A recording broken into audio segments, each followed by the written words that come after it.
સુરતમાં સારોલી કડોદરા રોડ પર metro બ્રિજનો spam નમ્યાનો મામલો સામે આવ્યો છે। આ લઈને સારોલી કડોદરા મેઇન રોડ સલામતી માટે કરાયો છે બંધ। ગઈકાલે 5 કિલોમીટરનો હતો ટ્રાફિક જામ। સુરતમાં સારોલી કડોદરા રોડ પર મેટ્રો બ્રિજનો સ્પાન નમ્યાના મામલે સારોલી કડોદરા મેઇન રોડ સલામતી માટે બંધ કરાયો છે। ગઈકાલે 5 કિલોમીટરનો હતો ટ્રાફિક જામ। મેઇન રોડ બંધ કરાતા અનેક વિસ્તારમાં અત્યારે પણ ટ્રાફિક જામ જોવા મળી રહ્યો છે। ટ્રાફિક જામ થતા ટ્રાફિક પોલીસ મેદાને ઉતરી છે। શહેરના અનેક રોડ ડાયવર્ટ કરાયા છે। ઓવરબ્રિજ બંધ કરી દેતા રોડને ડાયવર્ઝન અપાયા છે। રેસવા સર્કલથી નહેર રોડ તરફના જવા માટે પોલીસની સલાહ અપાઈ છે। ભારે ટ્રાફિક જામ હોવાથી પોલીસની અલગ અલગ ટીમ મેદાને છે। ભારે વાહનો માટે શહેરમાં પ્રવેશબંધી કરાઈ છે।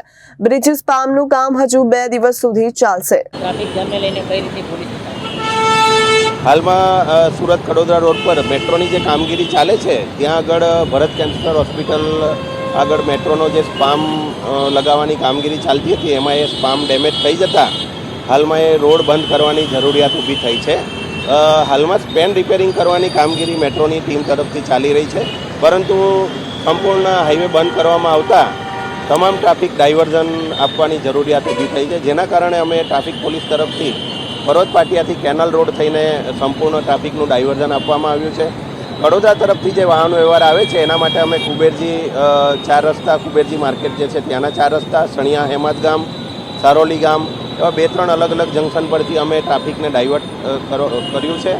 આ ઉપરાંત પૂણા સારોલી જે કેનાલ રોડ છે એના પર ટ્રાફિકનું ભારણ ખૂબ વધી જતાં અમે ટ્રાફિકના જે અલગ અલગ વિસ્તાર છે ત્યાં પણ હેવી વ્હીકલ માટે પ્રવેશબંધી થાય અને અમલવારી થાય એના માટે Maharana Pratap Chowk, Rokadiya Hanuman, Gujarat gas circle, Athwa gate, Simada Naka આ તમામ જગ્યાઓ પર પોલીસના પોઈન્ટ ઊભા કર્યા છે, જેથી કરીને મોટા વાહનો જે છે એ દિવસ દરમિયાન પ્રવેશ ના કરે અને નાના વ્હીકલો જે સિટીમાં રોજિંદા કામ માટે આવજાવ કરે છે એને ઓછા સમયમાં ટ્રાફિકમાંથી નીકળવા મળે એટલા માટેના અમારા તરફથી પ્રયત્ન કરવામાં આવી રહ્યા છે।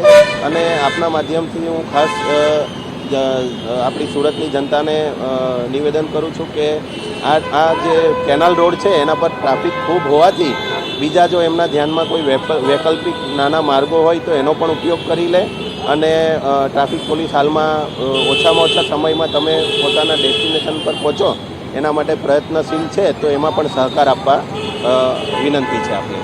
Reporter Arvind Rathod, Janadesh news, Surat.